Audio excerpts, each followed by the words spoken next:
Oh, wait, no longer greatness has arrived. Welcome to episode 222 of The Trophy Room, a PlayStation podcast made by the players for the players. I'm your host, Joseph, aka Mr. Badbit, and it is here where me and my best friend Kyle talk about the latest, the greatest in all things PlayStation. Of course, this week, we're talking all about how Jim Ryan is being adequate with things. We're going to be talking about Ubisoft Forward and Marvel Game Showcase predictions, Spider-Man 2 leaks being spectacular and amazing, and so much more. But with all that said, with all that out of the way, the greatest co-host, whoever is, whoever will be, Mr. Kyle Stevenson. How are you, sir? I'm okay. Yeah? I'm tired of everyone yelling at each other on Twitter about stupid ass things. Honestly, I'm with you there. It's so tiring. I don't want to get into it because this whole show is going to probably be filled with us being just angry at everybody. I'm hyped. I'm excited. I'm going to get a little messy on the show, you know? No, for sure. I'm excited to do so, but I'm just I'm exhausted. There's so many other important things to put the energy into. Yeah. Also, friends, I'm on the old Elgato mic, so if I sound different, that's why. Yeah, but honestly, Kyle, I feel the same. It's like we can't even enjoy things anymore. Yeah, exactly. I'm sitting back. I enjoyed the Lord of the Rings. Apparently, everybody's fighting each other over that. I feel like the only thing we're agreeing on is Game of Thrones being fantastic. But everything on Twitter and social media just leans towards negative. And I think I've been using the mute button so much more than I have ever. Yeah. And I see so many folks kind of just struggling with, how to deal with just the outward negative and in the console space fanboyism that we have here. And I feel like I found the perfect way to combat this toxicity. Is it memes and joke tweets? Yes, absolutely. I live for the Leo memes. I love the Chris Pine one. Oh, the Chris Pine one where he's just staring into the abyss because we've all been there. What an amazing human Chris Pine is. Can we talk about what is even the movie that? Oh, Don't Worry, Darling. Can we just talk about? How about that's the main topic? Sure. I don't know even. I saw someone try to explain it in NFL terms. They're like, hey, listen, the coach is not so secretly sleeping with one of their players, and the star quarterback is upset about it, and they're fighting. And Chris Pine is the old veteran tight end that's trying to just get through the season. Honestly, I was like, yes, that's a great tweet. That is the best way of thinking about it. And I just love every press junket. He is like the Ben Affleck, Hello Darkness, my old friend. Did you see him at when the screening of that movie started? He just put on the shades. That man was going to take a nap. That man was going to. He knew what movie he was in. Oh yeah. I'm excited to see it. I think it's gonna be a good movie, but I've seen one trailer, but no, I think the thing that's gonna really heal this earth is pumpkin spice, because that's everything nice. Oh boy! And that's my first question for you, Kyle. I know we have so much PlayStation stuff to talk about, but I want to know what your thoughts are on the pumpkin spice and the pumpkin spice latte. Shocker. This white guy does not like pumpkin spice. What? No. Breaking news! Yeah, no, I hate pumpkin. It's to my core. I just don't like the taste. And this is not something of me saying I've never tried it. I think it's disgusting. No, I've tried it. I just don't like it. Okay, so it's not it's repulsive. Yeah, no, I just I know I'm not going to like it, so I'm going to stay far away. That's fair. And you know what? I feel like we need to stop the judgments on people that do like pumpkin spice, like myself. Yeah, sure. Because I'm not going to fault you for it. You like what you like. Exactly. Although, are you one of those people that makes pumpkin spice is what I was about to say. I feel like you should stick with your entire personality. You're not that person, are you? It's like a subset of my personality. Oh God! You have a special mug that says pumpkin spice. Oh no, I'm not going that basic white girl on it. No. Okay, no. All right. As long as we're good there. But I had my first pumpkin spice latte today, and I was like, let's make this a special treat. So I got Jesus. Yeah, I went to church beforehand, and then I got a pumpkin spice scone. I said, this is gonna be mine. This is gonna be my little treat. Wait, you had a pumpkin spice drink and then a pumpkin spice scone? Scone, yeah. Oh boy, too much. No, not enough. I love pumpkin, and it's just I feel like it's in my old age actually, like that I'm getting into it. You know I'm not old, but you get it. Like as I'm I just grow older. imagining you now on like a porch somewhere in a rocking chair with Starbucks cups all around you because you don't leave the porch. Nope. You just drink the drink and you throw it to the side. Bam.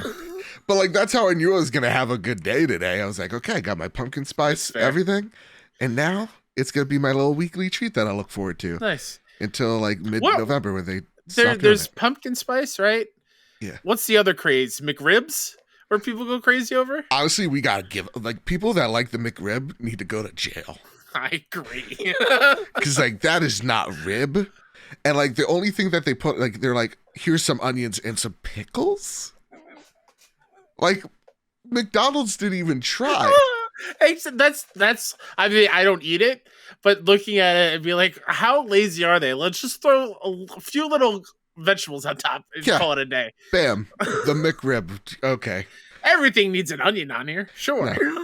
No. Again, McRib, you go to jail. Pumpkin spice, you go to heaven. That's how it works. Hey, a little bit of housekeeping because this episode is going to work a little differently. It's a little bit lighter on the news stuff because Ubisoft and the Marvel showcases are happening both on Friday and Saturday. And we're here to let you know that we'll be covering both of these showcases. So the Marvel showcase, we're going to do a late stream.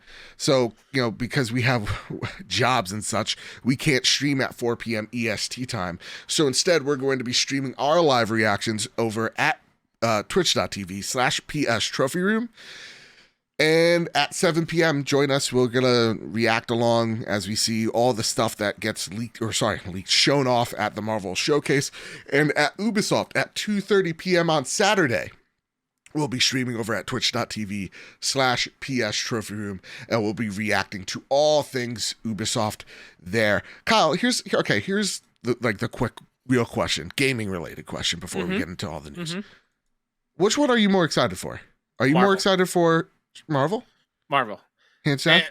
Hands down, I could have been swayed towards Ubi, but it's the thing where, like, I mean, we'll get into it, I feel like, at some point. Sure. They told us what's going to be there, pretty much.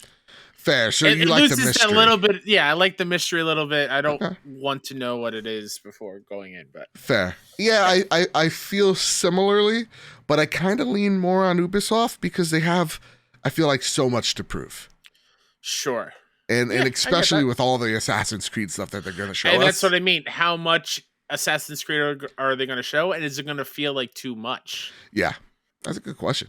That's like, and it very much could be, but I'm really interested to see what they have to show for us, especially some of the stuff that we don't know from Ubisoft. But that's I'm leaning a little bit more Ubisoft. I know we're not going to do predictions. Yeah. Over under. No, I can't do an over under with this one.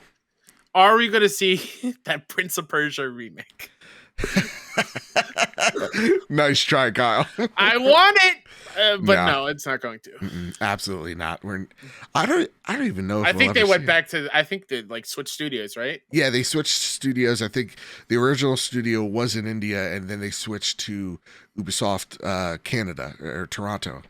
Okay, so that game's far, far away. So it is at this point. We could assume far, far, far away. Yeah, absolutely. So again, check us out over there, twitch.tv/PS Trophy Room. Follow PS Trophy Room on Twitter to get all the updates on all the things that we do as well. And one more little bit of housekeeping. Of course, before we get into the news, I want to thank our amazing patrons over at patreon.com/PS Trophy Room. And like I say each and every week, the reason why we sound so good, we look so great, is because of your generosity over at patreon.com/PS Trophy Room. And we have some really big announcements for Patreon coming in our community stream day that is on September 17th. So make sure you follow us there. Make sure you're joining in noon on September 17th, and we'll have some really big Patreon news to share with you there. And I want to thank our platinum producers over at Platinum producers Todd Burwitz and Toxic.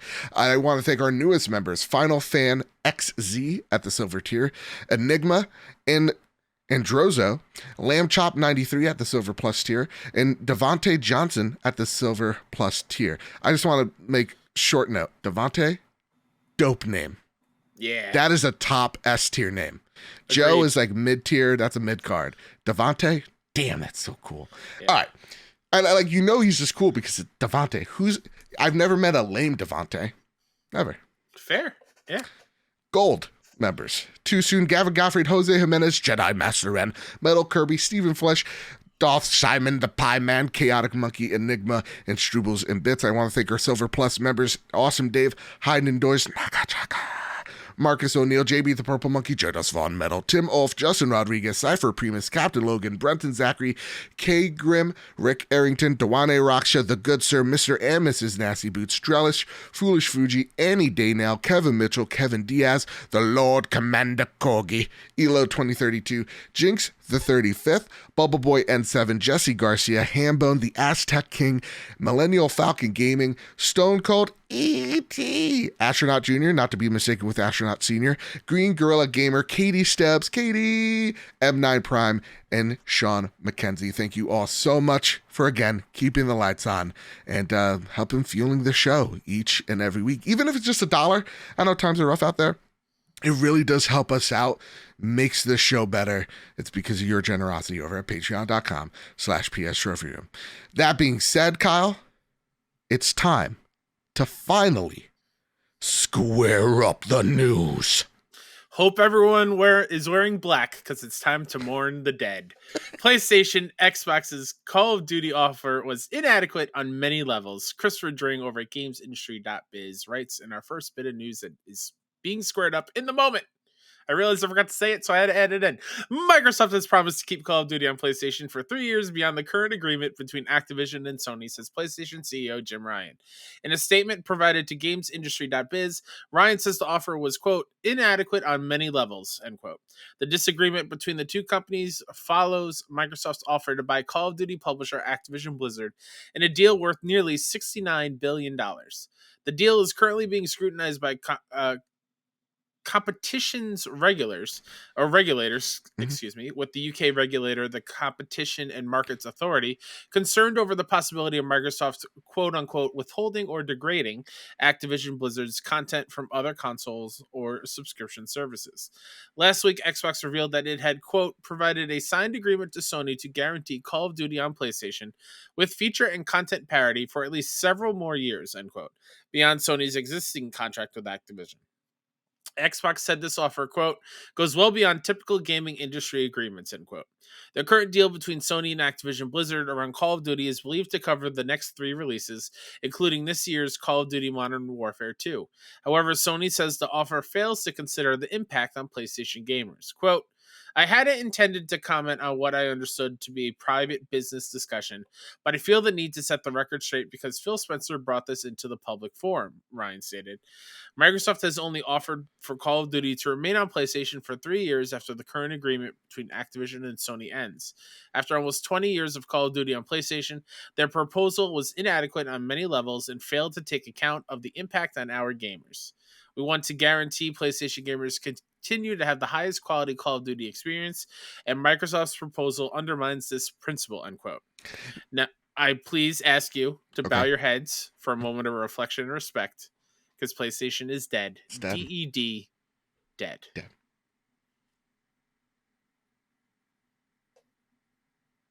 What did you wish for? For all the fanboys to stop. Now, I do want to say that this response comes in light of, well, Phil Spencer had a very big, lengthy Xbox wire kind of trying to address regulators' concerns about what is the largest, purchase or acquisition in gaming ever. And it's also just one of the largest acquisitions we've seen in a very, very long time. Mm-hmm. He's quoted by saying, we really love to be able to bring more players and reducing friction, making people feel safe and secure where they're playing, allowing them to find their friends, play with their friends, regardless of what device. And he goes into saying how it's silly how you shouldn't be able to play a game with your friend just because you have a different plastic box. Mm-hmm. That said, though, this quote from Jim Ryan kind of brings a side of Phil that we don't see, and that is the business side of Phil Spencer, where he says all this, and I think those are very nice things to say, but in actuality, he's giving Sony 3 years, and then they're going to come back and do a different deal. And maybe that means it doesn't come to PlayStation after those 3 years are done. That's a very good possibility. They may say at the end of the 3 years, hey, you know what? Call of Duty had a great run on PlayStation, but this is our IP now. We're going to do what we feel like is right, and it's time to say goodbye, right? Pay your respects. That being said, the Lord Commanding Corgi writes in, Papa Phil Spencer is saving gamers while nasty old mean Jim Ryan is being greedy, ... I think the whole situation is ridiculous. I wish that these statements would just stop coming out from either side. They're just stoking fanboy flames. That's our first sentiment here, Kyle. We're really tired of these comments. We're tired of it. Oh my God. Here's the thing. I feel like every month we're back again at this at this conversation, and I wanted to really tackle it from a different perspective because it's so tiring. It's like there's a new quote to overanalyze. I mean, how many times since this acquisition have we talked about, is Call of Duty going to remain multi-platform? Yeah. Seems every 3 or 4 months we come back to it and circle it, and a little bit of news comes out. We're like, no, it's going to be everywhere. Oh, well, maybe it's not. It's going to be exclusive to Xbox. It keeps going back and forth. I'm just tired. And every single time that happens, the green warriors and the blue warriors are at it while Nintendo's at home sipping their drinks and eating their popcorn. Mai Tais. Exactly. And they're like getting excited. Splatoon. Exactly. That's what getting they're excited for the game of the year, which is Splatoon 3. Like, you know, for me, I thought we were done with it in February, where Microsoft came out and said, hey, we're treating this like we treat Minecraft. We're bringing all these games that, the games that you know and love that are on, Activision, they're still coming to platforms on PlayStation. We're even thinking about bringing them to, the Nintendo Switch. And then getting this comment from Phil, you get a different question. And I think one of the problems that I have with both quotes, both Phil and Jim Ryan's, or maybe some validity to Jim Ryan's quote, is like, just tell us. Yeah. Just rip the Band-Aid off. Like, let's stop beating around the bush of like giving us these, rosy little quotes, and just tell us if it's getting taken away or not. Yeah, so that I, as a consumer, can plan accordingly, because I still don't know. And most acquisitions that we see happen, we know, and they say exactly what their intent are with their acquisition. With this one, the only criticism I really have is like, they haven't been really clear on what their goal is with Activision. Or at least clear to the consumer. I would like to know as a Sony fan, PlayStation fan, but like, I would just like to know more as just a regular consumer, if that makes any sense. Yeah, no, it makes total sense as to where, like, am I going to save my money to buy it on PlayStation, or am I going to re-up my Game Pass subscription in the future because it's going to only be on Xbox? Yeah. So that makes total sense. And I feel like when they're like, hey, our goal is just to put these things on Game Pass, to me, Sony puts that in question when Jim Ryan does say, hey, no, actually a little different. They said they give us 3 extra years. And that does put Phil, at least to me, as I read it, Phil Spencer's words into question a little bit here. And that leads me to the next question from Anna. She writes in, and Hannah, shout out to you. I literally clapped and screamed when I read this question. He's like a giddy little schoolgirl. I did, because you understood the assignment, Anna. All right. She writes in, I'm honestly pretty certain that this is just Jim Ryan trying to give Sony time to get their live service games out the door. They need time to get their games out and need Call of Duty in the meantime to keep PlayStation gamers who enjoy live service games happy. That is my guess. As for why, I underlined this, bolded it, he would make such a statement. Because there's no way in hell he actually thinks Call of Duty will be on PlayStation forever, right? And that's where I always stood. I always, great, Anna. I always thought it would eventually go to Xbox, and that's it. Yeah, it just makes sense. So, and I love this because, Anna, you asked the great question. People have been saying what, or asking what. What does Jim Ryan sound like? Does he sound whiny? Does he sound like a crybaby who needs a little binky? Sure. But why did he come out and say that? If he knew that's what all these little Twitter warriors were going to say anyway, right? Why? Because Jim Ryan knows if there is any time to throw a wrench at this deal, if there's any time to get a concession out of Microsoft on the public stage and at these regulators right here, right now, this is the time. That's why Jim Ryan's doing this. That whole flowery quote of like PlayStation gamers, no. What Jim Ryan's main priority is to his shareholders. And he's going to fight to the bitter end to make sure that the shareholders at least understood that Jim gave it all he could. And there was nothing else he can do because that's his first and foremost obligation. So if he can get a concession out of Microsoft that is better than 3 years, like if he could even get 4 years or 5 years where Microsoft has to make a Call of Duty game for PlayStation and it's obligated because the regulators demand it. And again, that's a normal thing that happens in these circumstances, in these mergers and acquisitions, then that's what Jim Ryan's going to do. And I feel like everybody is missing the point of talking about how, what a crybaby Jim Ryan is. Jim Ryan doesn't care what you think about him. It's the reason why he's the CEO of this company. So again, this is the time. This is why he's doing it. Now, do I think it's going to be to great effect? No, I don't think so at all. I think these words make him and PlayStation seem a bit small. I'll agree there. Oh, yeah. But what you say as well, giving them time. That's what PlayStation needs. They need to get their live service games out the door. And I really do applaud. I think the best tweet I saw about this came from Rob Rule of Two. Is like, this is what happens when you put all your eggs, which is a fantastic channel, by the way. Check him out. Rob Rule of Two. Fantastic man. Anyway, he's like, this is what you put all your eggs into a third-party basket, that this could happen to you, right? Whereas you take a look at Nintendo, and look, we don't talk about Nintendo as like a major player, but they are. Like the Nintendo Switch is the best-selling, or the second best-selling home console of all time, and in just a few weeks that will happen for them, right? They are immensely successful in just this one area that is games, and they don't have Call of Duty.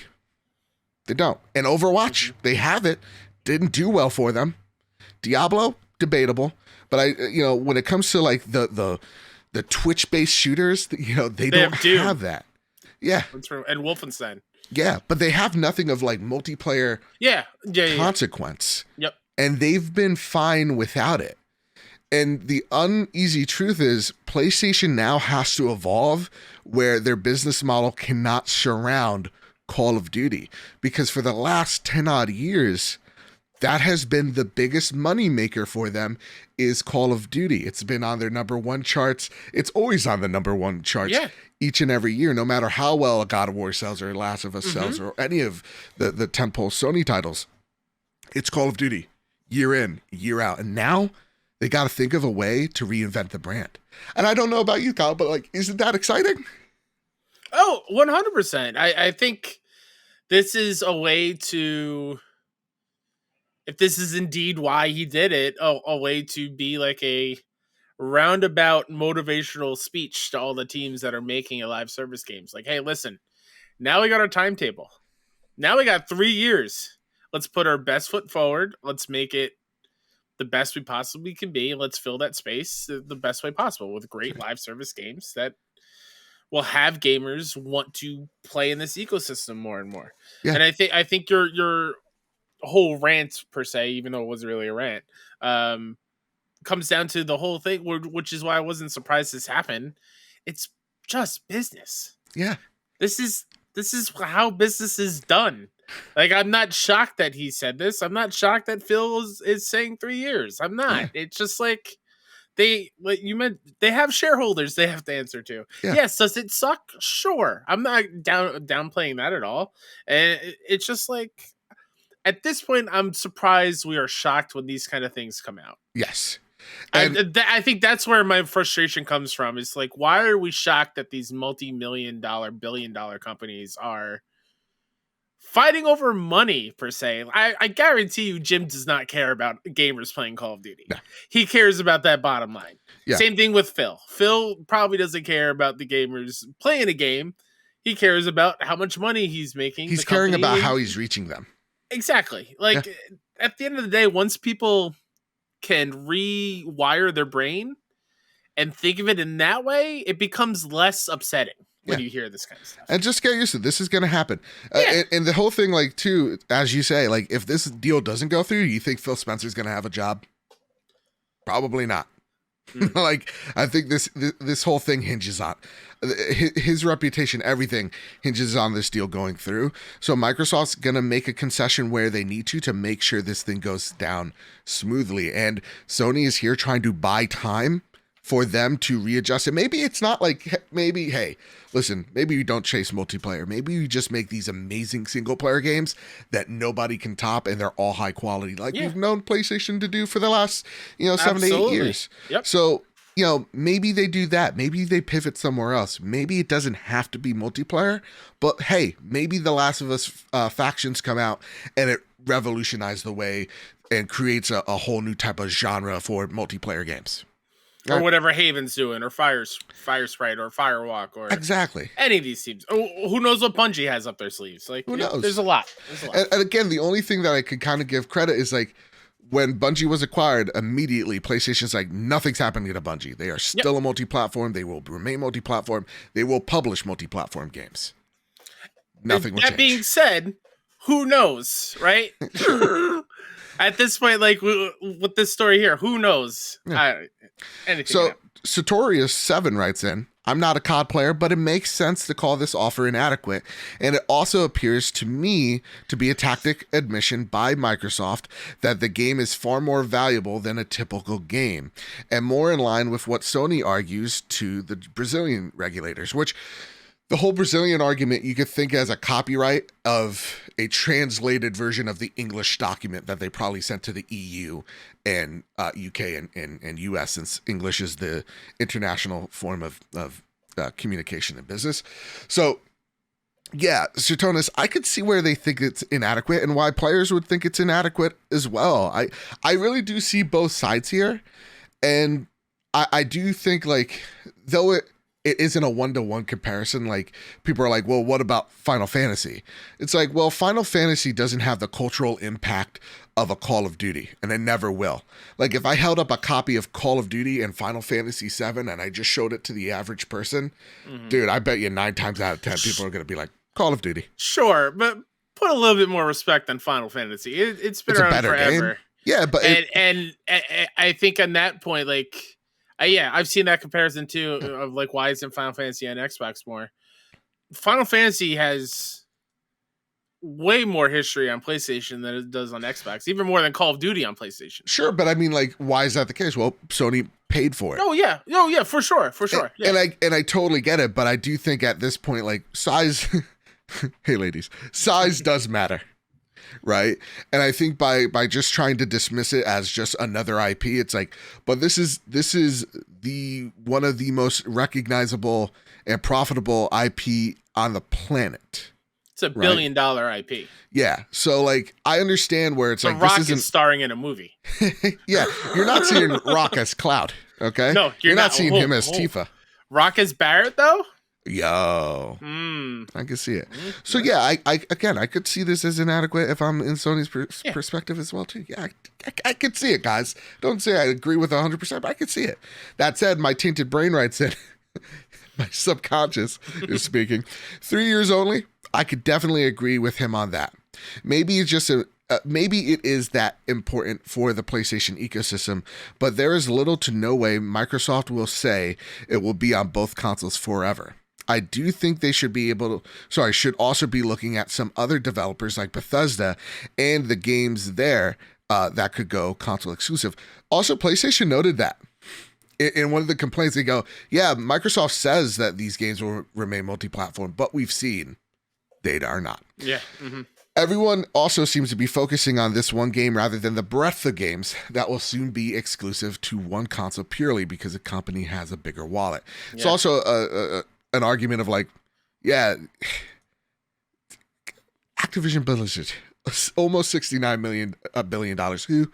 That is a huge acquisition of power in just a day, just by a flip of a switch. And just the number of IPs that are now just under Xbox. Yeah, what will that mean for the next 5 to 10 years? Yeah. And that's what I think these regulators are kind of, bean counting as we speak of like, yeah, we understand that this Microsoft won't be the juggernaut overnight, but how does this make the market shift 3, 5, 10 years from now? I think a reasonable question. And again, for me, does it matter? No, because I'm still going to be playing PlayStation games because they're, to me, the best games out there. And like, I'm not the biggest Call of Duty player. I'll play one from time to time. I'm actually excited for Modern Warfare 2. If I would have this kind of fervor and fever for this acquisition taking games away from me, it's Machine Games. Yeah. It's I'm crying because I won't see a Wolfenstein game on my PlayStation. Absolutely. Coming from somebody that owns all 3 consoles. Yeah. That still makes me sad. I get it. Now, here's the thing. Dewane Rocksher writes in, and this is a great counterpoint and the last point of this discussion. They say, there have been some spectacular questions this week already, and a couple of them got me thinking about acquisitions. At this point, it seems like the purchase of recognizable IP and talented studios is inevitable. Hooray, capitalism, I guess. And no, I didn't say late stage, because that would imply it's nearing the end. Is it better to have Embracer Group buying up these things rather than Sony or Microsoft getting a hold of them and locking them to their platform or service? Ultimately, it seems like there's only one way where everything is going to be available to all players, regardless of the ecosystem. I'm sorry, words are hard today. It's all right. Yeah, I mean, that's also a great question. Like, is Microsoft the best suitor? I think so. But like, if I had to choose between Embracer and Microsoft, I'm choosing Microsoft. Yeah. I think if I was Sony or Microsoft, I would view Embracer buying things up or Tencent buying things as the wild card. Yeah. And why would you not want to risk them then selling to the competition outright or locking it to a platform and you have or telling them what they can or can't put in their game? Exactly. So then why don't you go forward and just buy them yourself? Sure. Again, I'd rather the wild nothing. Card. Oh yeah, for sure. I'd rather nothing. Sure. But like at the same exact time, would we get the change in leadership if this didn't happen? Probably not. So there are good reasons why this acquisition's great, and there are bad reasons why this acquisition's a thing. So it is what it is. But I wanted to get that one right out of the way, and I think that was a fantastic conversation. So with that, Kyle, it's time. Now that we've mourned the loss of PlayStation, what do you think we're going to name the show now, huh? Is it the Achievement Hall? Oh, man. Well, it's for the higher achievers. Welcome to the morgue room. These are all the dead IP from Sony now that Microsoft bought them out. Where we mourn the death of every PlayStation thing ever, starting with episode 1, the Vita. Taken from us too soon, long ago. Decisions made in the past, regrettably so. Yeah. That's the intro to every episode. No, and that's the thing. Like, PlayStation's not dead. They have to just adapt and change. That's really what it comes down to. Yep. And that's going to be exciting, guys. Please be excited. Once again, I feel like this hurts people and are more angry about it because we still don't know about a showcase. Sure. Again, that comes out, that drops, everything will be forgiven and forgotten about. Absolutely. It happens every time. Absolutely. Kyle, it's time to talk about a showcase that we do know about, and that's the Ubisoft one. A whole lot about, actually. Tom Ivan over at VGC writes, Ubisoft will reportedly reveal multiple Assassin's Creed games this week. In addition to the already confirmed Assassin's Creed Mirage, it's claimed Ubisoft will use the event to reveal 2 major series entries and a mobile game. The 2 big announcements will be a part of Assassin's Creed Infinity, a large-scale collaboration between Ubisoft Quebec, Odyssey, and Montreal, who made Origins and Valhalla Studios, that will reportedly serve as a platform for multiple games with different settings. The first, codenamed Red and developed by Quebec, is said to take place in feudal Japan. Montreal's title, which is codenamed Neo or Hexi, reportedly revolves around witch trials during the later stages of the Holy Roman Empire. While Assassin's Creed Infinity isn't expected to launch until 2024 at the earliest, Assassin's Creed Mirage is reportedly planned for a release in spring 2023. Bloomberg first reported in February that Ubisoft was planning to release a smaller scale, stealth-focused Assassin's Creed game that is closer to the early series entries than the more recent RPG-influenced ones. Oh, I hear so much. Like, there's so much happiness for the OG Assassins fans out there because, you know, Assassin's Creed was about assassins back in the day, and now it revolved around like all these like really it's just like a warrior, you know, type of stuff now. Yep. That said, again, it sucks that this show's coming out so soon. You know, right before the Ubisoft show and the Marvel show. So I didn't want to do like a full on 20-minute what's our predictions, because that would be outdated by the time everybody heard it. So I want to just get your quick thoughts, Kyle. Out of the 4 games that we see here, Mirage being the classic Assassin's Creed game, That's the one in Middle East, right? Yep, Baghdad. We're seeing feudal Japan. Ooh-wee. The Holy Roman Empire. Which one of these games excites you the most? Give me those witch trials in the Holy Roman Empire. Ooh.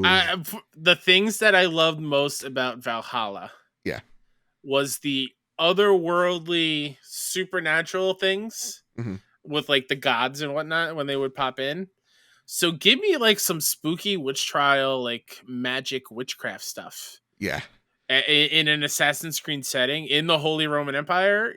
Yes, please. That sounds like everything that I'm into. Yeah. So a part of me says the feudal Japan because Ghost of Tsushima was my jam. Which is why I'm not as excited, because we have Ghost. Exactly. It's like, honey, we have Ghost of Tsushima at home. Exactly.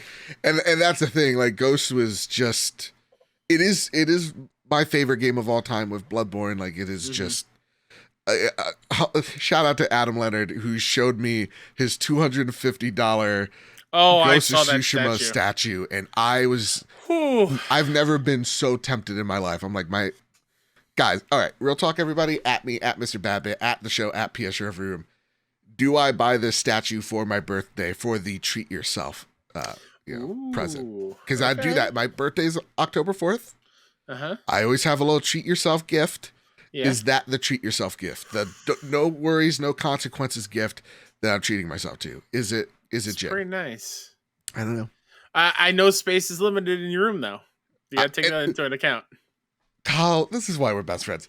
That's literally same brain thinking. I'm like, I have too much shit in my room. Because my dumb brain yesterday, I was at Target and saw they had the Lego Thor's Mjolnir, like the giant one. Yep. I was like, oh, I've wanted this. Let me buy it. And I look, where am I going to put it? I don't know, but I have it. You want to hear something even dumber, Kyle? You want to hear something real stupid? I was thinking about buying Splatoon 3 because for some reason with like Metroid, I had to buy physical, and Splatoon, very sentimental, so I had to get it physical. Yeah. And I'm like, do I buy it at Target and get the pre-order sunglasses? Hey, I've done that before. But they're not going to fit my dumb head. They're probably for kids. Probably, but hey, you have them. But I want to be a kid now and a squid now. A exactly. kid and a squid. You want to ink all over the place. I get it. Exactly, man. Just let me ink. All right. So part of me says feudal Japan. Getting back to this podcast. But damn, Holy Roman Empire is a terrific time in history that actually does not get explored nearly enough of what goes on and how chaotic it was. Because like the Holy Roman Empire exists off the remnants of the Roman Empire, the shambling corpse of. Hence. But like the reason why was because they were able to pave roads and connect towns and cities, and that's why their empire was actually able to spread again, because just that simple thing. So it wasn't like it's a really interesting time. That's all I'm gonna say. So hearing that element as well gets me super intrigued. What do you think this Infinity platform looks like? Are we buying Infinity and then buying the unlocking of these new experiences in Infinity? That's a really good question. Are they expansions inside of it? Or are we literally buying an Abstergo app? Yeah.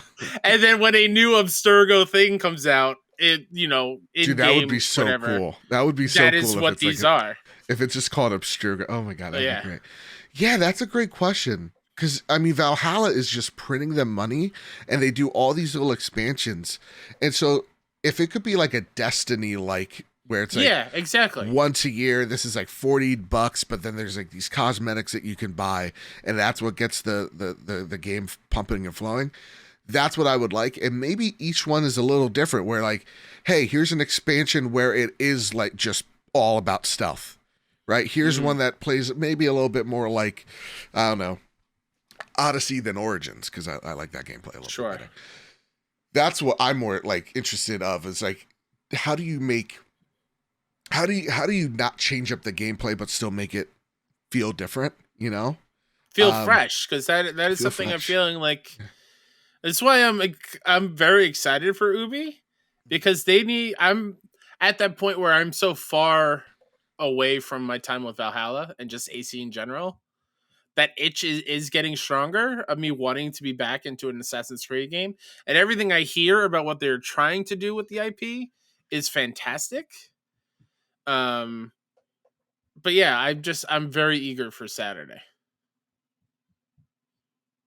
Oh, you muted yourself, by the way. I can't hear you. Oh, I'm a big dumb idiot. And that's why I'm actually so much more intrigued for Ubisoft, because it's those things that we don't know that need answers. Like, I know we're going to see a superhero thing at the Marvel Showcase. Like, sure. No brainer. But those questions intrigue me a whole lot more. Like Beyond Good and Evil 2. Are we going to see that? Is that a game still? Who knows? Yeah. Who knows? All right, Kyle, listen, that's enough about Ubisoft and all that jazz.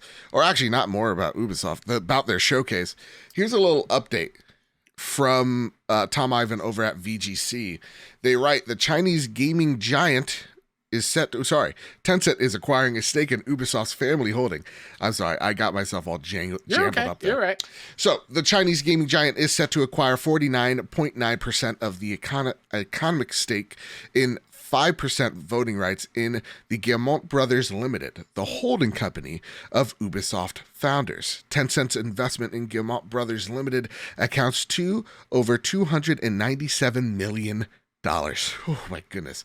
Separately, Ubisoft has authorized Tencent to raise its direct stake in the Assassin's Creed publisher from 4.5% to 9.99%. Just round up, boys. Come on, let's not get that crazy. Of the capital or voting rights. A stake won't be able to make further increase for a period of 8 years. So they can't jump the price for another 8 years. So they have to remain at that stake. They can't try to make a whole hostile takeover. That said, Ubisoft said the partnership with Tencent covers the development of mobile titles from several of Ubisoft's major franchises and the launch of several Ubisoft PC titles in China. The French publisher's governance is unchanged by the deal, and the Guillemot family retains exclusive control of Guillemot Brothers Limited. So Tencent was like, listen, we can't buy the whole cow. That'll make us look evil. So let's just take a huge stake in the parent company. Let's put Ubisoft. A tiny little bit of poison in the well, and we'll see in 8 years. Yeah. And they're just saying, hey, listen, we're going to help grow your mobile gaming department. Look at that shift into mobile. It's happening before our eyes. We're seeing all these corporations move into it. And we'll help you publish your games over in China. So this is just something to be aware of, as you've heard it here. We don't want to be a broken record, but I don't really trust Tencent, man.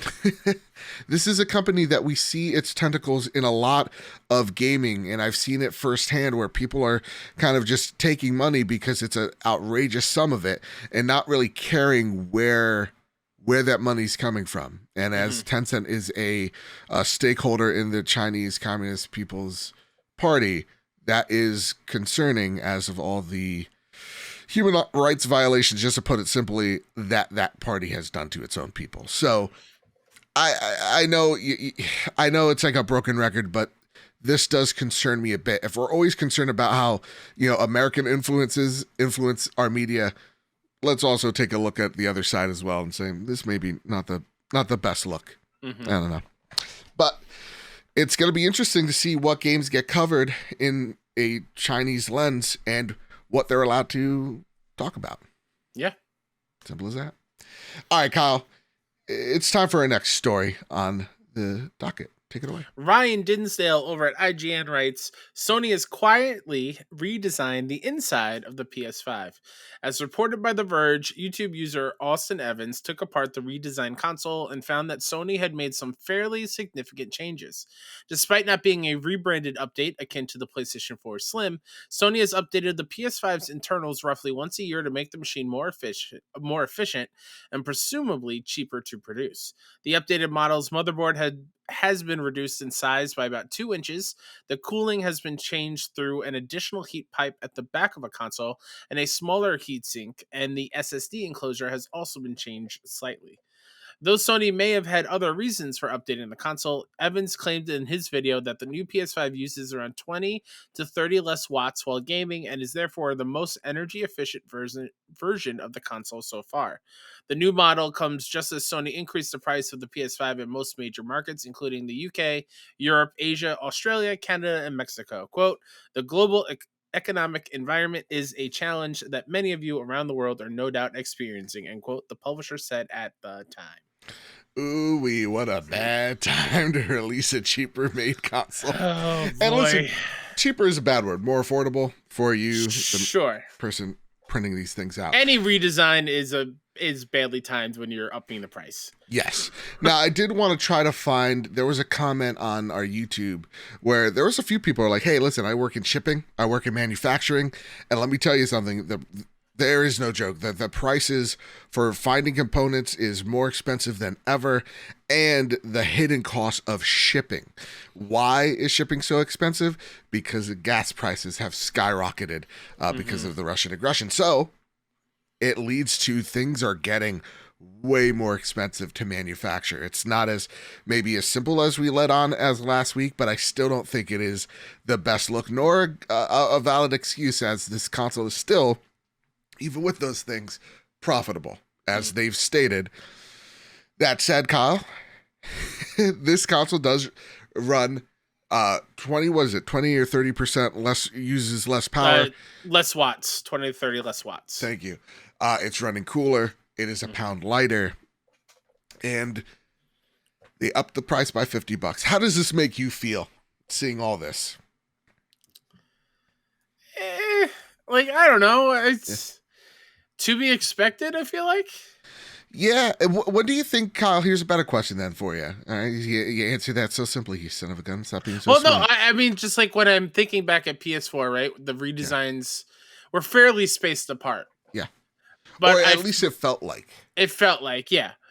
But I feel with the PlayStation 5 being unveiled and given to us during a global pandemic, yeah. They probably did not have as much time to get that first console to a point where they really wanted it. Sure. So the fact that we're getting a redesign every year since the release, or even just like little things that they're changing, to me feels like they're obviously were happy with it because they released it, but they knew they could have done better. Or I think because manufacturing is so expensive, because shipping is so gosh darn expensive, that they're like, we need to make this thing as light as possible so that we could carry it onto more cargo freights. We need to slim this thing down so that we're saving components to put more things on more wafers. All those things, I think, are the sign that, though they've liked the trajectory of this console, it could have went a lot better because of, again, COVID and all the things. Yep. And they need to make it cheaper, faster, because components are becoming more scarce and harder to manufacture. So all those things come into play here. And I think that's why there's been, at least reported on, so many more SKUs than previous. Because there's always been a lot of SKUs of these things. Consoles go through completely different iterations without having a total redesign of the console. But it seems like this is more profound. And I think it's because of the time period we're living in right now, We're living in some historic times. Yeah. My last question for you, Kyle, about this: when do you think we're gonna get a total redesign? Because yeah, they saved a couple of inches off that motherboard. Like it is significantly smaller than the actual box itself now. I'll be shocked if we see an actual different looking console before the year 2024. Okay. Just because, like, we'll talk about in Flash News, there's a new side plates. Yeah. Like, they're still coming out with new color schemes and stuff and for doodads. what. I feel like we get a couple more years before they change what it looks like completely. Fair enough. Yeah. Forever, actually. You know what? I don't know. Who knows? Who knows? No, I think they actually like the way it looks. I think they really, really do. Yeah, and I like it too. Again, exactly. is it nicer than like the Series S? I don't know. They're both fat and ugly. Do I stare at them much? Yeah, no. But is it nicer than the PS4? No. I think the PS4 is the nicest. I love that slanted console. look. Oh, it's so good. That being said, Kyle, it is time for the next almost flash news. Oh boy, this is exciting. Dalton Cooper over at Game Rant writes, Spider-Man 2 game leak is good news for fans. Leaker Millie A has hyped up Spider-Man 2 from Insomniac Games, saying that the game is exceeding expectations and gameplay will be shown soon. Spider-Man 2 was first announced in September 2021, but fans haven't seen it since.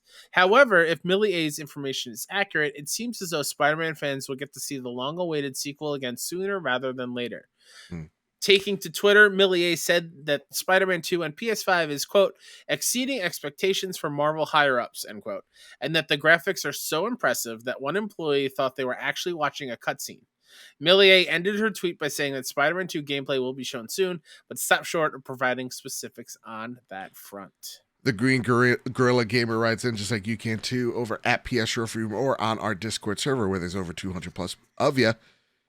He writes, sup boys, regular thing. I think so, it sounds nice. Marvel Showcase predictions. I could totally see D23 showing off the casting of Fantastic Four in the MCU, as well as teasing the X-Men. Oh my god, Giancarlo Esposito is going to be there, y'all. Make him Professor X. Make him Professor X. Phase 5 will be heavily shown off with some trailers. In fact, I know Ant-Man 3 trailer is finished. I've done seen it. I'm not supposed to say anything. Oh my god. Sacre bleu. And some of... As for games to keep it PlayStation focused, I could really see them announcing an open world Marvel MMO similar to Marvel's Heroes Omega, as well as Spider-Man 2 news/trailers. What are you guys wanting to see? Anything in particular Marvel character in mind that should get their own game? So Kyle, I save this here. Again, let's not go too flashy with the predictions. I want to go with the Spider-Man 2 news. Because listen, if we've learned one thing, maybe most leakers are right? You don't say. Maybe. And I really wanted to take this opportunity to highlight it's been 4 years, the 4-year anniversary of the original Spider-Man on PS4, which is my favorite superhero game ever. Insomniac's done a great job. Do you think, here's the prediction, we're going to see Spider-Man at this showcase? At the Marvel one on Friday. One, yeah, I think so. I do, because synergy. My whole thing was we'd get the I slipped an accident in there. I'm sorry. I mean, my whole thing was we'd get the PlayStation Showcase on Thursday, and then the whole see more at Marvel. Now I think it might be the other way around. I think we see it Spider-Man 2 first on the Marvel D23 stage, and then say, hey, see more soon, and then we find the date for maybe next week for a showcase, or in 2 weeks, whatever. Yeah. But I'm so excited about this. Sure. I'm very, very excited about Spider-Man 2. Insomniac are wizards and geniuses. I mean, graphics-wise, like, you could tell Miles' cutscene and gameplay is pretty close already on PS5. Yeah. So that news is not, like, mind-blowing. I would imagine so. But I'm just so excited for a new Spider-Man story, I guess. Yeah. So for me, I'm not surprised that Millie A was just like, oh, it's exceeding their higher ups' expectations. Graphics so impressive. One of them thought it was like a cutscene. There are executives. I don't know how many of them are actually gamers, capital G. But I want to see how gameplay revolving Miles and Peter are going to play out. Like, is this some type of tag team? Like, special combo? Like, that's what I want to see, because like we saw it a little bit in some of the gadgets and gizmos in Ratchet and Clank, and how like there is a I can't say it for real, but like there's a fourth wall break gun in that game where it drops some characters. Like I can definitely see them. You're calling for aid and like Miles jumps in. So I could totally see it be a GTA 5 situation. Ooh. Where you can switch between Miles and Peter on the fly throughout the city. To this point of like, oh, here we go. We're going to get into the weeds of it. It will never happen. But imagine like you're Peter swinging through the city, going to the next mission or whatever. And you hear, right, like, oh, hey, Peter. And you look and Miles is off doing his own adventure. Oh, you could join him. And you can either follow him and join him or go do what you're going to go do. Fight crime together. Like... To me, that is exciting. That is the next step. If you're going to have multiple Spider-Man in the same game, how are you going to make it so you're not disappointed you're not the other Spider-Man? Right. Right? Like, I want to be both. All right, Tell me how I'm going to be both. And hear me out here. You're Spider-Man, you're Peter, you're thwipping. And it's like the Far From Home situation where, like, Miles joins you and you're doing, like, web combos. Yes. Oh, my God. Yes. That's... all the while Kraven the Hunter is hunting you the entire time, like Deathloop, like Juliana. Oh my God. And you have to be on the lookout. And then you got Venom roaming the streets at night. Oh boy. See, there's just so many avenues we can go. There's so many. And here's the thing: everybody in Insomniac, even the janitors there, are so much smarter than us. So like they're gonna make like anything they do, I'm gonna be so thrilled about. You know what I'm most excited about, and I'm really hopeful for? What's that? I want a big or bigger Spider-Man statue in the collector's edition. Absolutely. The one from the first game is awesome. You can see it over my shoulder right there. It's great. A little too tiny. I want a bigger one. Fair. Yeah. I love that statue. And I just love how it was like, this is a spoiler. Do not open it. And like everybody, the thing is, gaming was so much more pure 4 years ago. Because like everybody listened. They're like, okay, yeah. And like, you didn't have to worry about like some head like leaker by the name of like, I don't know, I'm full at 92. And it's like, it's just ruining plot points, which beware for Ragnarok. Really? Yeah. Good thing you brought it up. I thought I was great and nothing spoiled for me. But like I was muting all the God of War Ragnarok terms, whatever. And I thought I was good. I thought I would never see a God of War thing on my timeline until release. Mm-hmm. And then people started using Ragnarok with the umlauts over the O. Yep. Like, how dare you? How dare you? Now I got to add that too? I don't even know what the word is, but I knew what you said. But like the two dots and it looks like a shocked emoji. Mm-hmm. And I just offended Norwegian people, I guess. So, yeah, just be on the lookout, people. I should have put this in Flash News. Apparently, there are going to be leaks for Ragnarok, including the end, the boss. I already know one of them. Oh, spoilers don't affect me. Don't be I'm not going to bleep it. Don't be a dick. Please, be good to people. That's all. Kyle? Joe? Next little tidbit on the list here. Sure. Coming from the blog, a new PS5 system software update is out globally today. Thanks to the support and feedback from our PS5 beta participants, today we're rolling out a new system software update to PS5 players globally. The update includes several highly requested features like 1440p HDMI video output and game lists, as well as social features like the ability to request a share screen from a fellow party member, easily view new friends' profiles, and receive a notification to help you join a friend's game more quickly from a party chat. Additionally, you can now compare 3D audio and stereo audio on the same screen and more easily access in-progress activities from game hubs. YouTube search through voice command, launch a PS remote play session through PS app, request share screen, and unhide hidden trophies are all a part of this update. Kyle, you know why I kind of laughed? I kind of giggled. I was like, you threw me off a little bit. Yeah, why? I think of a 30 Rock reference, everybody hanging on there, where it says YouTube search through voice command. I thought of where Tracy walks in. He's like, the time where he tried to yell at the TV because like the remote wasn't working. He's like, Oh. TV pornography. So that's what I was thinking. Oh, what a show. Yeah, I know. And what a show this is. Kyle, not a lot of this does a whole lot for me. Yeah. But game lists are interesting.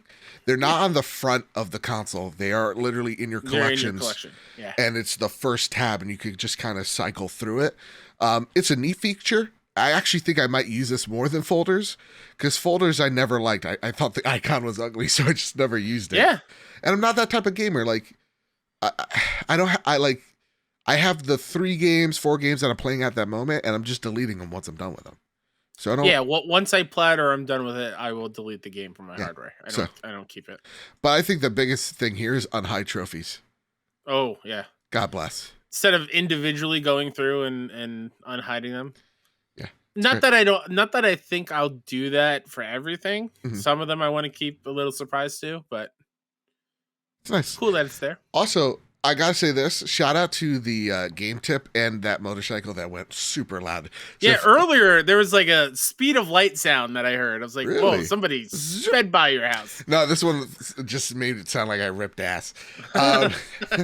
So you got a muffler problem, friend. Thank you so much. Wasn't aware. All right. But shout out to the tips. For the trophies, I used that a ton during the Last of Us Part 1 playthrough that I was doing. Oh, you mean like the activity cards? Yep. More of that, please. But like, you know, those people are doing God's work. Please. Yeah. Hopefully they're getting paid a large sum. But yeah, fantastic. All right, so there you go. It's a little PlayStation update for you. I want to know what is your favorite update? A little hidden gem. Audience. Question for you, Joe, or a question for the audience if Joe doesn't know. I'm pretty sure you do. I'm smart. Why should I be excited about 1440p on my OLED TV? Or no, this is it's really just for monitors. So people that are gaming on monitors, you're now having support. Because that was sorely missed. Big dum when it comes to resolutions. Sure. 1440p, that's not 4K, right? No. But it's like pretty close. It's like pretty close. It's like, okay, this is great. And for the size screen that you're playing on, it's like you're not going to notice it. Sure. Okay.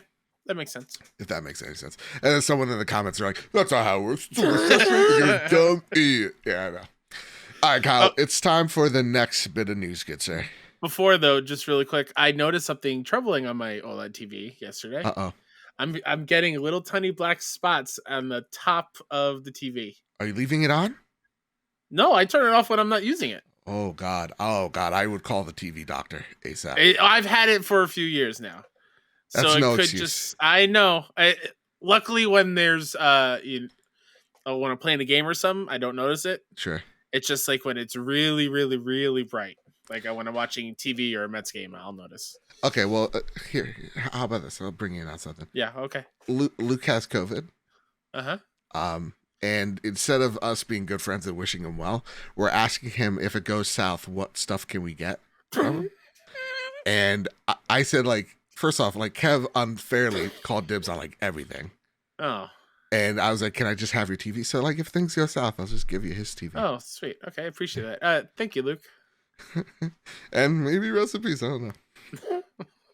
Really feel bad. That was a joke. We all laughed. We're all in on of it. Course, even him. Of course. Let's settle down and relax. But I'm getting that Doomslayer helmet. No questions asked. Oh, wait. Does he have the Doomslayer helmet? I thought he did. Doesn't he have... I know he's got the Spartan helmet, right? Luke, either way, I'm going to get one of the helmets. It's fine. Let us know. Diego Ramos Bechara from IGN writes, Cyberpunk 2077... Oh, and our condolences, Hillary, his wife. Cyberpunk 2077 ending development on PS4 and Xbox One. CD Projekt Red confirms. CD Projekt Red... One sec. One more thing. I had COVID. I get it. It sucks. We're I trying also to make had light COVID. of it. Yeah, we're trying to make light of a situation. Yeah. Yeah, it's our friend. We love you, Luke. We love you. Everybody laughed. It was a round of applause. Continue.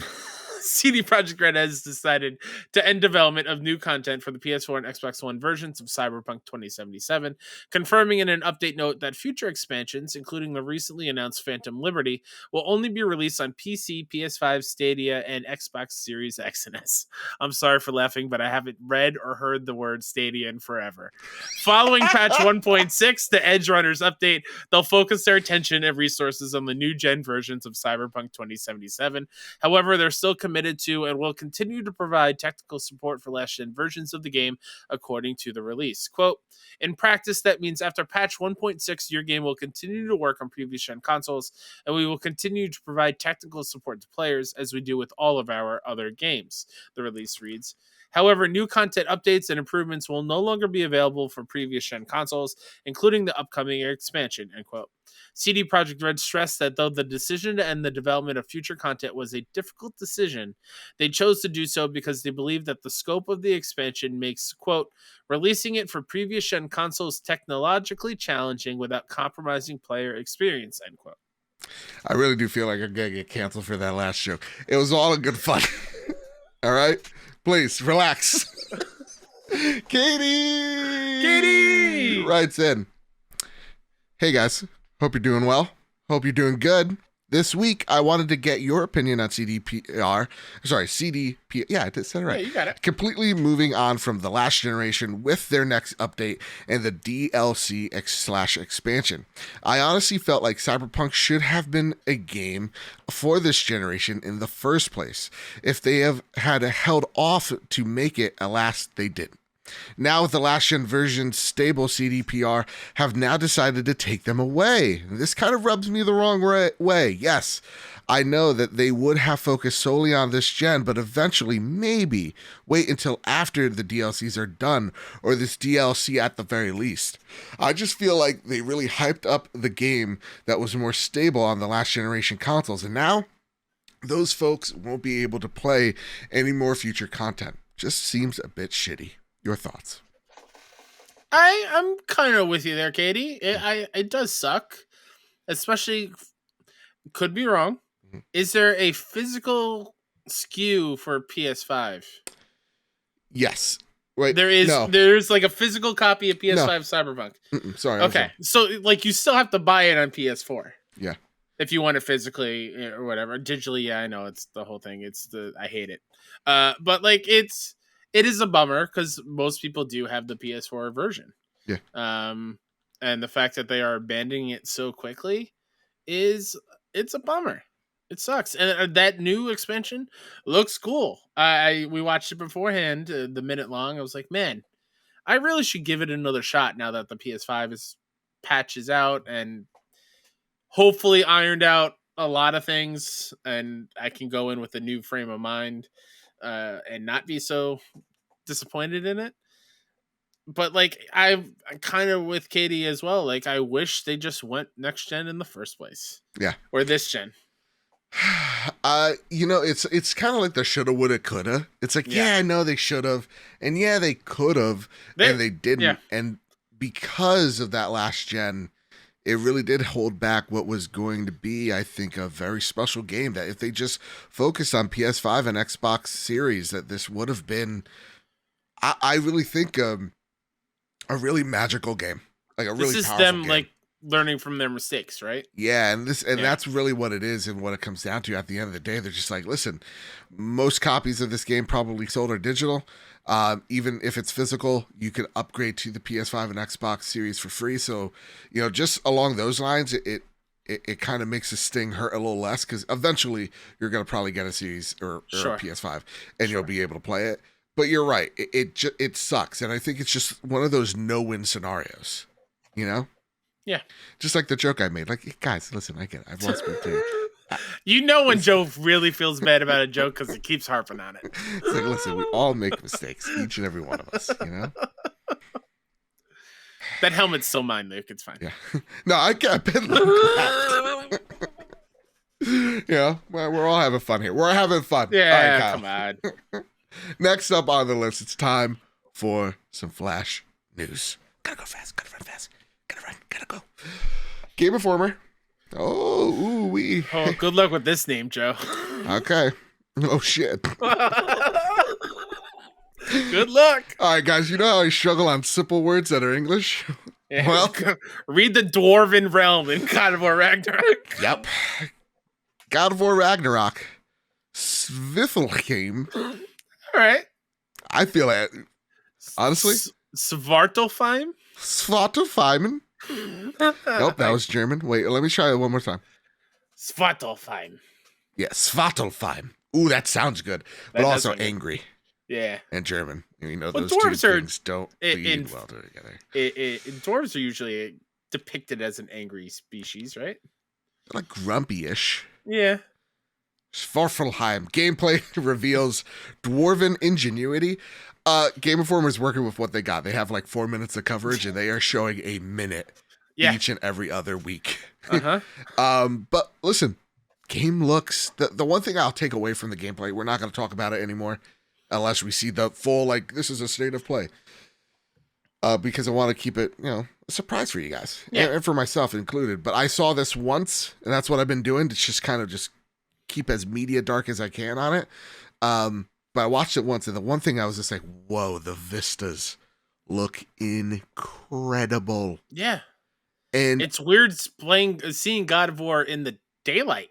Yeah. And bright and colorful. Like it seems like a completely different franchise, but I'm very excited for it. I'm so down for it. And you know, the one thing that I feel like it's addressing is the problems that I had with one.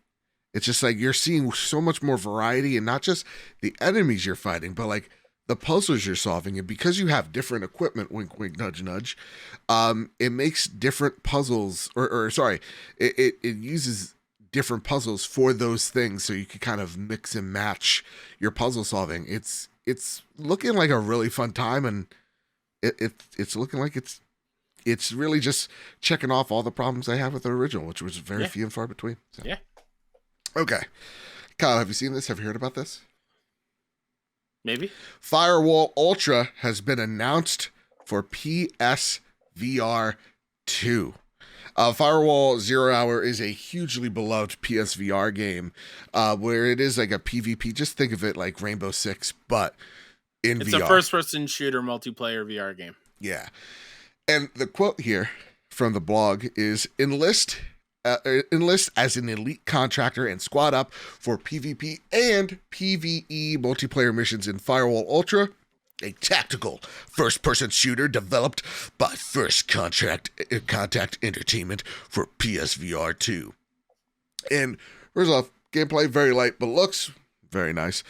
The last thing that they want to hit on is adaptive triggers, eye tracking. Can't wait to see how that's going to work in this game. Finger touch detection. So if maybe how I'm thinking of this here, Kyle, is when you're holding a gun, or as I call it, a gat. When you rest your finger on the trigger, maybe your character will put their finger on the trigger. All right. Maybe. Sure. Foveated rendering. Okay. 110 FOV, fast load times, 4K HDR, and haptic feedback. Oh God, is this the haptic feedback in the headset? No, I think it's in the GAT, aka the controller. And maybe the headshot as well. So you just did the thing that I always do if I have a gun in VR. What's that? You gotta turn it sideways, right? Yeah, that's a kill shot. Yeah, exactly. Kill shot. That's a kill shot. And you have to say kill shot engaged when you do it. Exactly. Like you can't, if you don't say the word engaged, it doesn't count. And if you don't go pew, pew, pew, it doesn't even count. You have to do that. You have to do that. That's actually one of the first things in gun safety. It's not never rest your finger on the trigger. Yeah. It's hold it sideways. That's a kill shot. And always when you're shooting, go pew, pew, pew, pew, rat-a-tat-tat. And then stand behind the yellow line and always point the gun facing down. Yeah. First thing they teach you. First thing. Oh, and then like wear ear protection because yeah. Tinnitus is real. All right. PlayStation revealed. And then like fifth one's like name your gun. A lady's name or something, you know? Oh, jeez. PlayStation revealed gray camo DualSense PS5 cover and Pulse headset starting in October 4th while supplies last. 14th. 14th, sorry, what did I say? 4th. That's because it's my birthday. It's the most important day of the year. You can pick these up at direct.playstation.com if you're able to even purchase them. Not us. Must be nice. Must be very nice. It will be offered at other participating retailers starting October 28th. Sith Lord Snow writes in, "Hey, Joe and Kyle, with PlayStation making more console cover variations, do you think we'll ever get custom controllers for PlayStation first-party titles and other third-party titles?" I think they're probably gearing up for it. You would think. I would I be mean, it surprised. makes sense. Yeah, I would love to pick up like a God of War Ragnarok sheet. Honestly, it's shocking that PS5 hasn't had one yet. Right? Like when I think of the Series X, for example, they've had many themed consoles already. Yeah. They had Or the Halo even one. if they're like marketing ones where Right. like like the I custom ones. don't know of any PS5 special edition like looking ones. Like the Horizon is just a basic PS5, and it just comes down to making the material. Again, it goes back to the last thing of like things are really hard to make. It's already flying off the shelves. You don't even need incentives. People just want them. So yeah, I think we'll see them eventually down the line for sure. Maybe in the next year or two. Probably for Spider-Man would be, I would say, the first one. I think that's. Are you getting the camo DualSense? No, because I like. Here's the thing. I'm not a big camo fan. Camo is the most tacky thing anybody can wear. I'm sorry if you have to wear it as like a job. That's a pass. But if you're like, I'm gonna wear like camo pants just because it's cool, man, they're not cool. It just makes you look like a tool. Oh, okay. Over under. Yeah. 3 people just ripped their earbuds out of their ears and walked away. Okay. After you said that. Why? What do you think? You just offended 3 people wearing camos. Honestly, I feel like we offended way more with the last joke we made, and I'm sticking to that one, so I have to stick to this one. You know? Sure. Yeah. You know, it's that part. I was like, should I edit it out though? No, I it's fine. I feel like people are gonna yell at me though. All right, Kyle, listen. I don't care about offending camo lovers out there.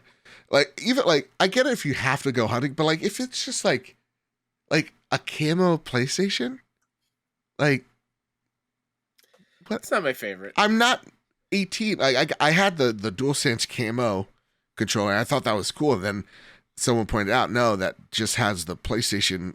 Like, it literally has the controller as the camo. I'm like, oh boy, like pattern. I'm like, oh boy. Oh, no, this get one? me out of here. No, the last one, on the DualShock 3. I was like, oh boy, and then I just never touched it again because again, I grew up. You know what? Maybe it's like camo is like the pumpkin spice for people without taste. Yeah. All right. I'm just waiting on that gold DualSense. I love absolutely. gold controllers. I love gold. I love golds. Prepare the drop. That's right. I didn't even ask if you were holding on to something. My water. Okay, good. Here are the latest steals and deals coming to the PlayStation storefront. September 5th. Try 6 Infinite. PS5 and PS4. Feel like there's a lot of games with Infinite in the titles, and maybe you should start dropping it. September 6th, Ainsley Bowden's from Season Gaming is the only one excited about this. Biomutant on PS5. Circus Electrique on PS5 and PS4. Classic Racers Elite PS4. Disney Dreamlight Valley. This is an Animal Crossing clone from what everybody's been saying. Have fun. It looks awesome. I saw Eva from WALL-E. WALL-E. It's a great film. Once I see overrated. Kevin from... I mean... Wait, what are your thoughts on Up? Oh, I love Up. Okay, you're in. You're in another 3 weeks on the trophy. Let's go, us. Oh, thank God. It's to me, it is one of my favorite movies of all time. WALL-E? No, Up. Oh, Up. Okay. Yeah. For Kevin alone. I love Kevin. Disney Dreamlight Valley, PS5 and PS4. Life in Willowdale, The Farm Adventures on PS4. Tomorrow Children, Phoenix Edition. Hey. Is that an easy platform? We're going to find out. Train Sim World 3 on PS5, PS4. September 7th, Kaiju. Oh, God. The Kaiju Dating Sim. Ooh. Oh, boy. You people are freaks. You make me sick. Okay. It's just sick. I looked down a little bit, and there's a game title that is a little worrying to me. Go Okay. on. Because it's just like, oh, I mean, I get it. Rule 34 exists and everything, but like, Yeah. who's out there thinking, oh my God, Godzilla, I want to that monster. It's really, I'm pretty sure it's kaiju dating other kaiju. but like, even then, you're I don't putting think yourself. it's a human dating a kaiju. But like, is that even more like you're thinking you're a giant crab person, and you're like, oh yeah, I'm gonna date a giant lizard. But again, the Dead by Daylight dating sim exists. Does it really? Yeah. That's also very concerning. We having Tom Wayne Gacy's like dating each other. No. You know? I don't know. Don't like that. Don't like that. Again, I don't like it. Most of these dating sims, if they're not turning into weapons, please stop. PBA Pro Bowling 2023 on PS4. September 8th, Alice Gear Aegis CS Concerto Simulatrix on PS5 and PS4. Yeah. Nailed it. Arcade Archives. Nice. Championship Wrestler on PS4. Steel Rising on PS5. Did not even know that game came out. Apparently it's all right. Tower Princess on PS4. White Day and Labyrinth Named School on PS5. Am I the only one that feels like that's a bad title? White Day. White Day? They always complain they don't have their own parade. So I guess we give them a game. September 9th, Cat Maze. Cat Maze. Maze only for cats. PS5 and PS4. NBA 2K23 on PS5 and PS4. Yeah. Hooey. And it's time for our favorite segment of the night before we close out. And it is the Sony Pony Express. Yeah. I'm ready for a banger of a good time. Let's relax. The good sir. First off, when I asked for questions this week, I was like, "Hey, give us like predictions," because you didn't know the first story is gonna come out, and everybody's just like, "Oh, it's banger this, banger that, sweet num num this, sweet num num." It's like, guys, here's the joke, and you're running it straight into the ground. Relax, carpool gaming team. Relax. All right, and maybe relax on the Jar Jar memes. Okay, I bet Sean was just like, "Thank you, Joe." Thank you for that one. You're welcome, and you owe me one. All right, the good sir writes in, I need to know, gents, what do you guys think of my game of the year 2021, Inscription? The good sir. Let me tell you. I'm not going to spoil it because this is a game that deserves, if you're interested at all, you need to go in with it without knowing or looking up anything and just experience it as it may come. I played it all the past weekend. I finished the game. Generally could not put it down. Yeah. It is incredible, the depths of like awakening. Like I felt like I was Inception, and just every level I was going down, my mind was being blown each time. Okay. Like there's a very, very cool moment in Act 3 where there's acts. There's 3 acts. Ooh, wow. Okay. I can't spoil it, but it's crazy. Other people showed up in the game. Okay. Like friends, and it was quite cool. And I found out after I beat it, there are hints at another game completely inside Inscription, an alternate reality game where Daniel Mullins has hid code for his next game. Well, no, just to unravel the mystery of what is happening inside Inscription, outside of what Inscription is.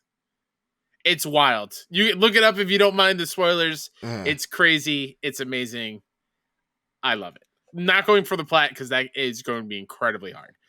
I stopped playing Inscription for the moment because I played this little indie called The Last of Us Part 1 Remake. Yeah. And I could say this now because I'm a bigger fan than Kyle of The Last of Us because I played yeah, sure, because UPS didn't screw me over. It's fine. Like I screwed over AIDS and he decided to break the internet. Yeah. Yeah. First off, the Firefly editions, what's happened over there?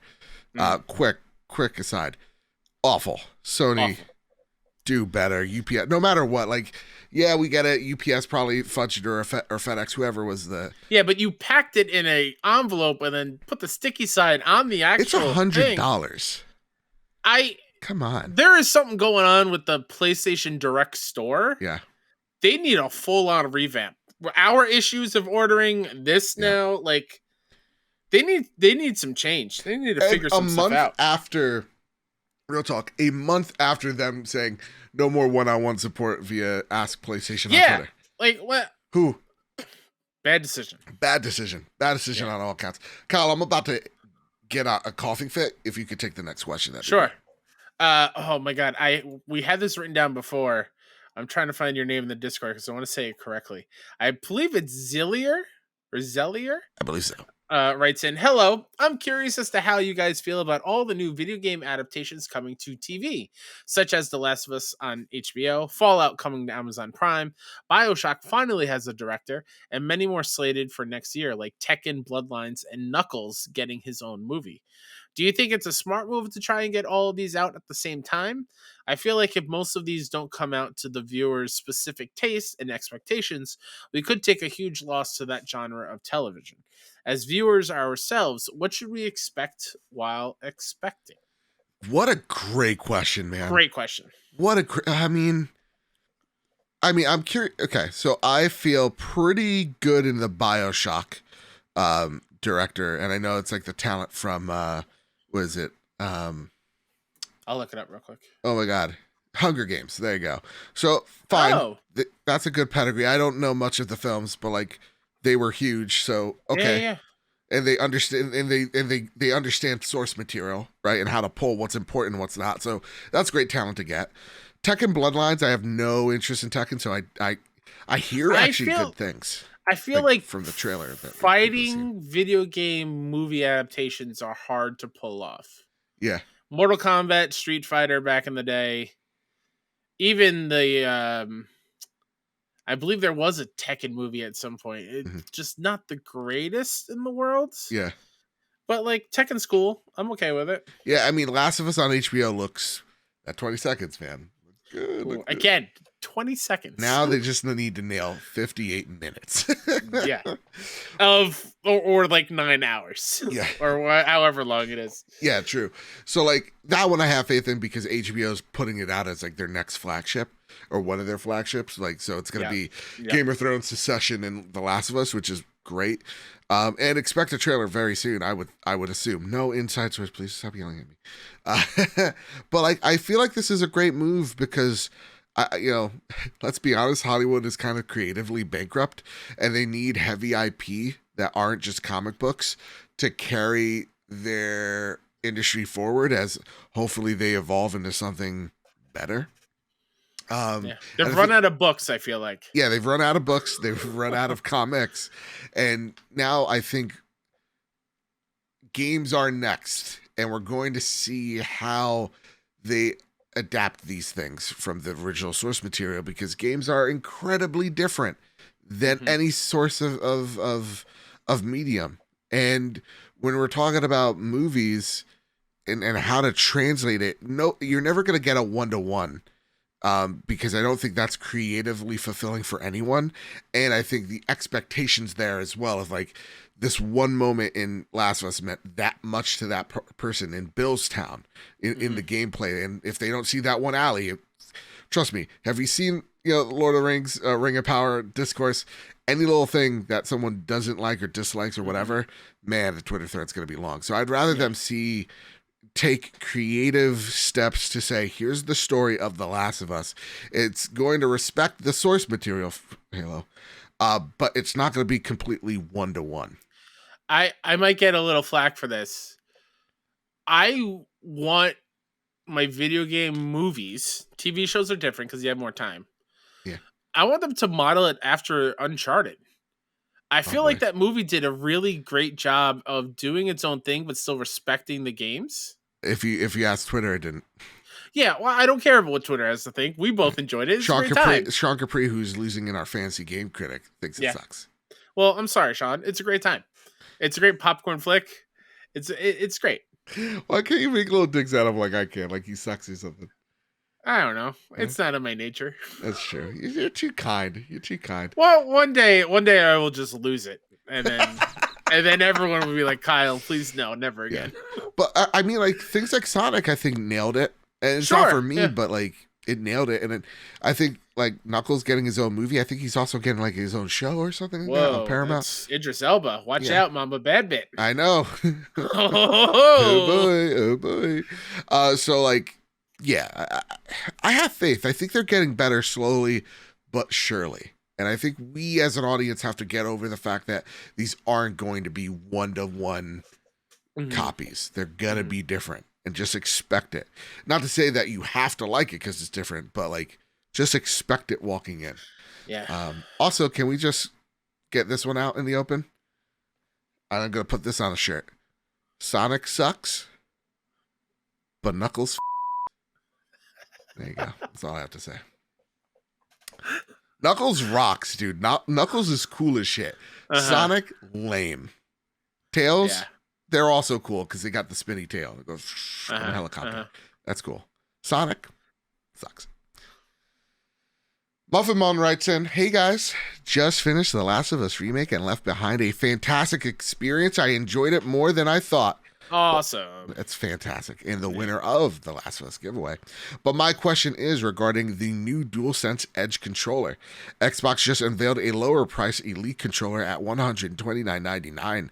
Does this put pressure on Sony to make the Edge even more affordable? I have a feeling they're going to drop the price. They're going to price it at $200. Here we go again. It's just business. They're trying to undercut everyone else. It's just, I'd be shocked if it wasn't 200, if I'm totally honest. Yeah, I feel like 200's it. And when they're too far into the game to switch the price up, I feel like. Yeah. And I think I'm going to say something. PlayStation fans are about to clap. The Elite controller is one of the best controllers ever made. Wait for it. But if the build quality was better, it would be the best. The build quality of the Elite controllers is notoriously dog crap. My Halo Elite controller started drifting 3 weeks into purchasing it. The analog sticks. Awful. This new controller is pretty much, they say more refined materials. I'll believe it when I see it. I'm sorry. Yeah. But it's really just all the important stuff out of the Elite 2, like all the important doodads, and just some of the paddles. None of the analog stick things. So it's just kind of the bare bones. So it's just like, hey, listen, this is going to make it easier for us to ship to you guys. So this is what we're doing. I like that you get to customize them. But again, these things are built awfully. And I really need to, I need like an Austin Evans deep dive on those controllers to make sure that they fixed the drift issue. So as long as PlayStation's controller, which you can even take the analog sticks out, doesn't have those problems, it's a way better built controller, like just solid wise. Awesome. I would be gladly to pay the premium. If it's built like dog crap, I will be really pissed. And I know, I think Yanni like added us on Twitter.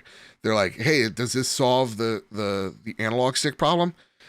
It's technically, but I'm really more surprised, Kyle. I don't know about you, if that there hasn't been a class action lawsuit against PlayStation, Xbox, and Nintendo. I think Nintendo there was one, but like of the drift issue. Yeah, this drift issue is happening. We all know the reason as to why it's cheap components in this analog stick, in certain SKUs.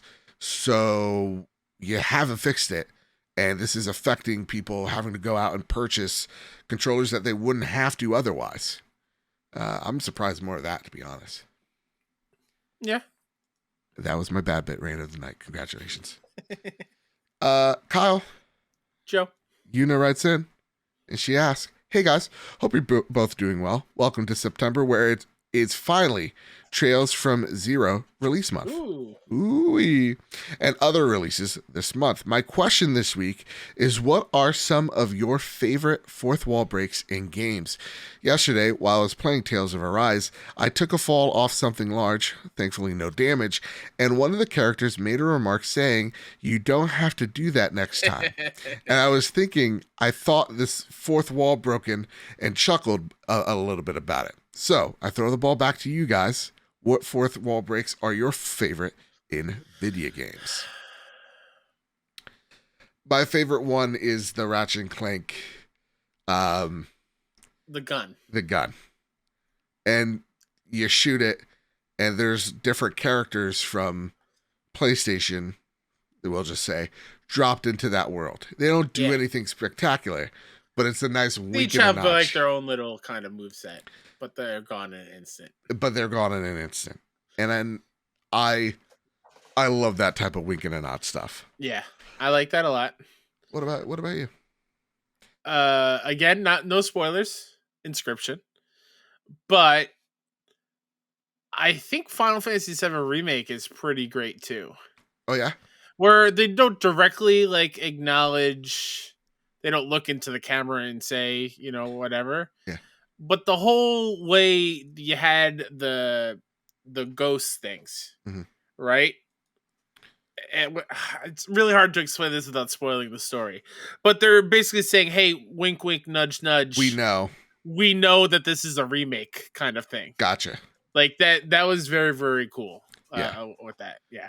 And there's not really many extras that like I can think of off the top of my head that wouldn't also spoil something. But I would give it up to Ratchet and Clank for sure. Yeah, absolutely. That's a good one. Yeah. All right, Kyle. Last question on the docket here. It comes from Sertona7 again. They write, "Hey, gents, question for the Sony Pony Express." Yeah. All right. I skipped upgrading on the PS Extra because I thought PlayStation Plus games I thought the PlayStation Plus games I already have too many games to play that I want to get to, and a new list of hundreds more seemed unnecessary. Stray made me change. Sorry, words are hard today, man. I can't believe it. There's no degrees to blame it on. No, I suck. Stray made me. All right. Stray made me change my mind, and I had decided to upgrade in September. In the meantime, 3 weeks ago, I bought Chicory on sale and though I'm loving the game, I felt dumb last week when I saw it announced that it would be joining the PlayStation Extra lineup, meaning I could have saved $15 towards the membership instead of buying the game outright. This now makes me skittish about buying other indie games while on the current sale. 2 questions. Is this good for developers who might miss out on a full purchase of their games? And will it instead get whatever cut they've earned to with Sony as part of the deal to get the game on Extra? And 2, will other gamers, such as me, now wait to buy indie games and not feel like they wasted their money on something that was going to be free eventually? Good question. Interesting. It's a good question. I feel like not a whole lot of people are going to wait on indie games. I feel like if you're excited for an indie game, you're going to buy it right away. Yeah. Or wait until you hear about it. I feel like most of the indie games that are added to that service, other than Stray, are games that have been out for a little bit now. Right. So I feel like they've probably made the most amount of sales they've probably already, or they expected, and the returns are dwindling at somewhat. So then, yeah, they're more open to being added to a service because they're getting paid like a big lump sum, and then your game is being available to be played by so many more people. Yeah. For me, I don't feel nearly as bad because like I bought Chicory 2 at full price. Yeah. And like there's been multiple times on the PlayStation Plus sale, like I'm like, oh yeah, I already bought this game. Like Yakuza Like a Dragon, actually, great example. Premium, bought that at $60. I was like, ooh, I could have saved. But like to me, I'm just like, water under the bridge. Like if it's like Yakuza, I feel a little shitty on because I was like, that's a lot of, and I didn't really like that game much. I'm sorry, guys. Sorry, Yakuza fans. I tried, gave it an effort. But like I didn't like that game much, so like I regretted the purchase, and then I'm like, oh, I could have just waited.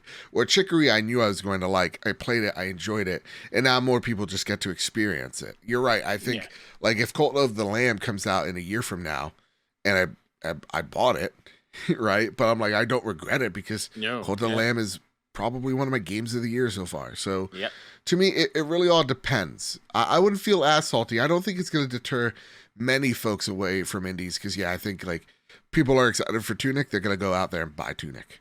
If that makes any sense. Yeah, it would be extra messed up if you buy Tunic at the end of September and then in October it's on the extra tier. Yeah, that is where I'm like, okay, you have a legitimate gripe there of being upset about it. Absolutely. So that said, before we close out the show, I have one last thing I do want to address real fast. They go. I can't say that's name out loud. Chris writes in, "Hi Joe and Kyle. I continue to love the show and listen and/or watch the show every week. Keep up the great work talking all things PlayStation. Hope all is well and you guys feel better soon from what ails you." Oh, thank you so much. I'm feeling a little better. That said, Joe, aka Mr. Badbit, you said that you're tired of hearing all the hate for certain games. Well, I've taken note, and for some reason, you've been hating on Red Dead Redemption 2 on like every show for the past few weeks. Can you explain why you continue to bash the show on every show? I really loved Red Dead 1 and 2, and I'd love to see Red Dead 2 come to PlayStation VR 2. Keep up the great work, Chris. I saw this. This is a YouTube comment, right? This is a YouTube comment. I saw that as well. I laughed very hard. You caught me being a little bit of a hypocrite, Yeah. I'm just tired. How about this? Change it so that I don't feel totally bad. And then everybody clapped and applauded, and they forgot the last joke I made, and everybody's like, "Okay, we're back in races." I'm tired of certain Discord, like, when you click on a link to like The Last Jedi, you're in trouble. Yeah. Right, like again, Lord of the Rings, Ring of Power. Elon Musk is upset about it. For some reason, I gotta hear about it. I don't care. I really don't care. And same with The Last of Us. It's like it's the same complaints. I hope when I like rail on Red Dead 2 that there's actual thoughtful critique, because I can omit that like the game is beautiful. It's one of the best open worlds, and even just some of the best environmental storytelling, especially in like the serial killer one. If you know UFOs and all that type of stuff. There's awesome Easter eggs. You get to burn KKK members alive. It's dope. And then fight an alligator 5 minutes. Like, it's great. But I have like legitimate gripes, and I hope I bring them up and it's not like beating you over the head. But if they are, I apologize for it. And you called me out, and honestly glad you did, because it's a bit hypocritical. And again, if you like it, you like it. Don't let me critique it, get to you, because I'm a big dumb idiot and I couldn't make a game to save my life. Okay, Kyle. Joe. That being said, listen, that last joke from 40 minutes ago. Now, Kyle, is there anything you'd like to spotlight before we get on out of here, sir? Yeah, just really quickly while we're on the subject of the PS Plus games, I played a couple just really quick. Okay. Yeah, no, just like because like I wanted to dig in and play a little bit more because I was bored and find something. Yeah. Played a little bit of Matterfall because you spoke about it. That game is awesome. Very hard to control though. I don't know if I love the controls, but I specifically want to shout out an indie game called Minute. I know I am so late on this game. It's been out for a few years. Oh, okay. It is like, from what I understand, a Zelda-like game. It has been a minute. And that's the thing, Joe. That's the whole basis of the game, where you wake up in your house, you find the sword, all of a sudden, every 60 seconds you die and respawn at home. And so you need to do everything you can in a minute and find new houses to spawn in so you can get to further places and just figure out how to get rid of the sword and go back to your regular life where you're not dying every 60 seconds. Yeah. And it's such a really great idea. And I just had a really great time with it. Like, I beat it like in an hour and 20 minutes. Okay. With a guide, just because I didn't want to think too heavily. Sure. But it's a good time. And it's on the PS Plus extra premium tier. I forget which one. So check it out. You explaining dying every 60 seconds gives me anxiety. It's a lot. I won't lie. But other than that, I like to shout out myself. Shout out myself. Oh God, no, not like that. Showcase myself. Mr. KSF on Twitter and PSN and all that jazz. Go follow 61indie.com. That's SIXONEINDIE for all the latest indie game reviews and previews and all that stuff. And IndieCast, 61 IndieCast on podcast services, wherever you listen to. Ooh. I just saw a shirt on Twitter that says defund Paw Patrol, and that gave me a good laugh. You can find me over at Mr. Badbit. You can find the show over at PS Trophy Room on Twitter. And as I break Kyle, just to let you guys know, yet again, we're going to be reacting live to the Ubisoft and Marvel showcases. So check us out there over at twitch.tv/PS Trophy Room. Again, make sure you go over there and support us over at patreon.com/PS Trophy Room. And before we say our farewells and all that jazz, I do sincerely, no jokes aside, Luke, I'm glad you're better. You know? Yeah, we love you, Luke. Yeah, you're great. And I would have been a little torn up, you know? Because real talk, can I get real with you? Of course. He did scare me the other night because you're like, "Hey, Luke, how you doing?" And he did respond. I was like, "Oh, guys, we shouldn't have made so many jokes because now I'm getting concerned. I'm getting a little concerned because." So I'm glad you're feeling all right, brother. And with all that said, and with all that out of the way, look at how I'm vindicated and here at the end. Keep it what's about you. Keep hunting and keep playing PlayStation. Love you guys. Love you. Bye-bye.